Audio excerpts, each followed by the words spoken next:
This first of his signs at Cana in Galilee. Thus did he reveal his glory, and his disciples believed in him. And this is the gospel, the good news of the Lord. We talked about the concept of Christian love. And as always, I'd like to share 5 aspects of Jesus' kind of love, which was different from the world, and values which are still highly recommended to be lived today.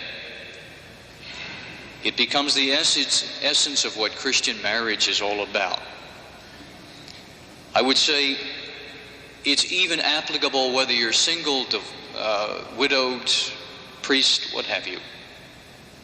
These are the stuff of life and can be applied to any relationship. Certainly the first is the idea of generosity. If there's anything that's important in married life, it's the idea of generously giving oneself to another.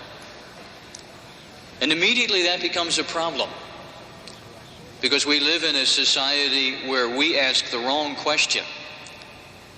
We say to ourselves, what am I going to get out of marriage? What's it going to do for me?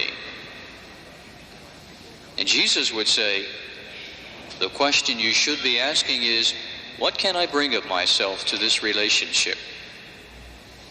And that's the epitome of generosity.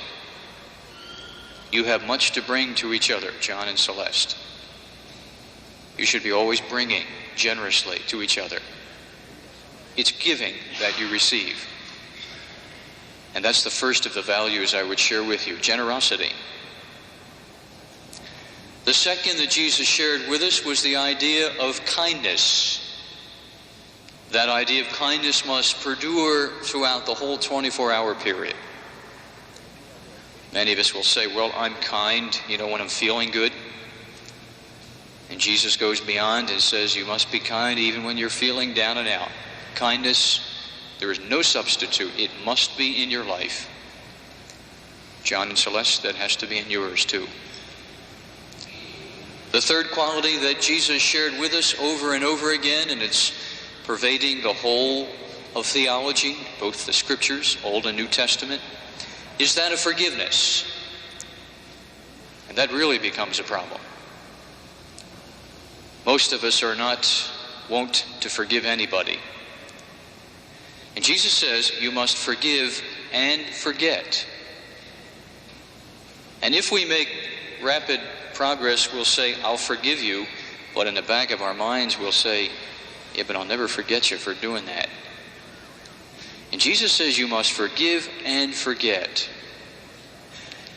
I'd like to paraphrase some words that a friend said to me because I think they really hit the nail on the head with forgiveness. You must forgive and forget, and then forget what you forgave. You must forgive and forget, and then forget what you forgave.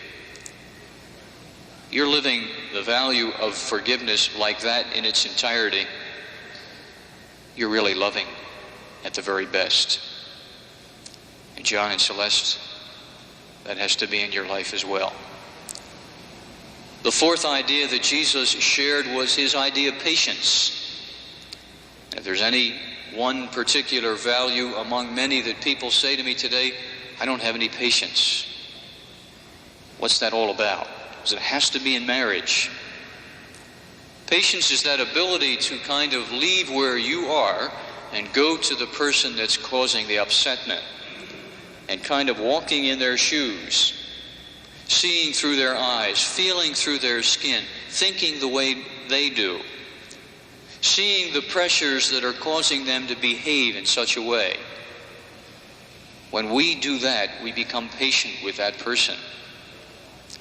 How important is that for marriage? Extremely important. That too has to be in your life. And the fifth value that Jesus shared was the idea of an ongoing sense of commitment. See, we don't have that today in marriages. That's why we have so many divorces. because people have failed to continually commit themselves to each other each day. John, you and Celeste are going to commit yourselves in just a few moments. But that has to be a daily commitment. Wouldn't it be beautiful if you could get out of bed and say, hey, I'm going to love you today as best I can, and let the other person reciprocate? Sounds too corny, you say? That's the kind of words that Jesus would have said.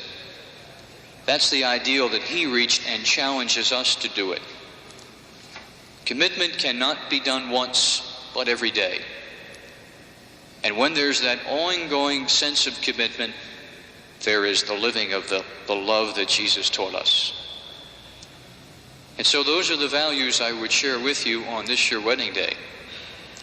The idea of generosity, the idea of kindness, the value of forgiveness, the gift of patience, and that ongoing sense of commitment. And they, my dear friends, spell Christian love. A love that is to be lived. And if you live it, then you are that choice wine that Jesus talks about in the gospel. Because by living those values, you will not only find happiness and peace within your own selves, but you'll inevitably share that with the people you come in contact with. And so we can see that all of us, not just them, but you and I too, are called to live those values. We might very well ask ourselves today, are we really living them, and living them to the best of our ability? May the peace of the Lord be always with you.